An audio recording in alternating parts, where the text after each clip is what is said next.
Olá, bom dia a todos! Mais uma semana que estamos aqui com esse momento intitulado Entendendo a Comunicação Espiritual com o Livro dos Médiuns. Nós estamos na segunda parte, capítulo 5, intitulado Das Manifestações Físicas Espontâneas. No vídeo anterior, na semana passada, nós falamos sobre as manifestações físicas. Nós vimos que para que elas aconteçam, o espírito é a causa e o fluido doado pelo médium é um instrumento, de maneira que espírito e médium são necessários para que uma manifestação física aconteça. Nós vimos também que algumas vezes o médium pode fazer isso inconscientemente. E nessa parte do livro, o que nós temos é quando o médium, além de inconsciente, não quer que o fenômeno aconteça, já que esses fenômenos acabam se tornando desagradáveis. Dentre as manifestações físicas mais comuns, os ruídos e as pancadas são os mais simples e os que mais acontecem. Ainda assim, eles são os que merecem mais atenção, porque são muitas as causas naturais que podem provocar essas mesmas manifestações. Ruídos e pancadas podem acontecer naturalmente. O vento sibilando um pouco mais forte, ou de um tom diferente do que se está acostumado, ou ainda quando a calha no telhado estala devido ao sol, são causas naturais. E aí é que nós temos que prestar mais atenção, porque os ruídos e as pancadas são os mais comuns, mas também são aqueles que mais se assemelham às causas naturais.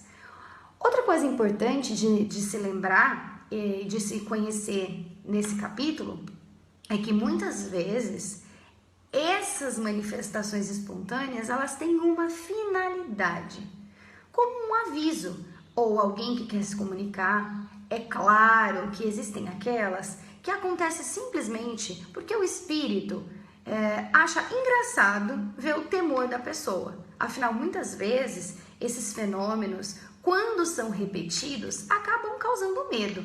Afinal de contas, todos desconhecem e todos os que desconhecem a causa acabam tendo medo. Se você conhece a causa, geralmente você não vai temer. Então, as pessoas que temem são aquelas que desconhecem o motivo.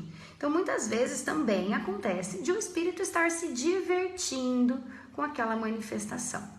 Em outros casos, entretanto, são avisos. E o próprio Allan Kardec cita, certa noite, quando ele estava em sua casa, e várias pancadas começaram a ocorrer e duraram cerca de 4 horas. No dia seguinte, quando interrogou os espíritos, ele descobriu que aquelas manifestações eram um aviso de que daquele momento em diante ele estaria acompanhado de uma entidade espiritual que seria o seu guia, o seu mentor, e que com ele ficou por todo o resto da sua vida.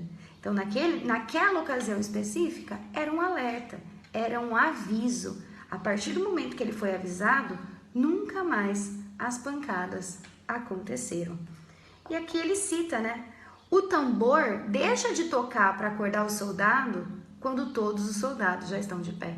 Então, muitas vezes, esses fenômenos físicos espontâneos são alertas, são avisos que deixam de acontecer a partir do momento que a pessoa de fato foi avisada.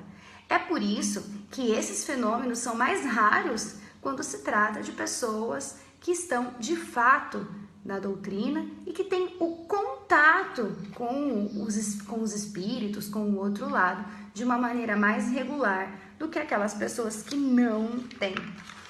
E é aqui que a gente vai para os exageros.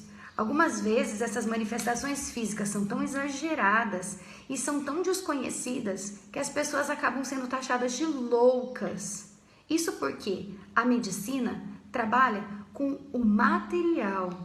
E como são manifestações imateriais, a medicina muitas vezes não explica as alucinações, os barulhos que só aquela pessoa ouve, aquele sentimento que só aquela pessoa tem, e essas pessoas acabam sendo creditadas, Essas manifestações acabam sendo creditadas à loucura. No passado vimos muitos casos de exorcismo, de medidas exageradas para conter essas alucinações. E com o tempo, conforme a gente vai conhecendo a doutrina, conforme as pessoas vão tendo acesso a ela, vão observando que aquelas alucinações, elas são simplesmente manifestações do outro lado, manifestações dos espíritos já desencarnados.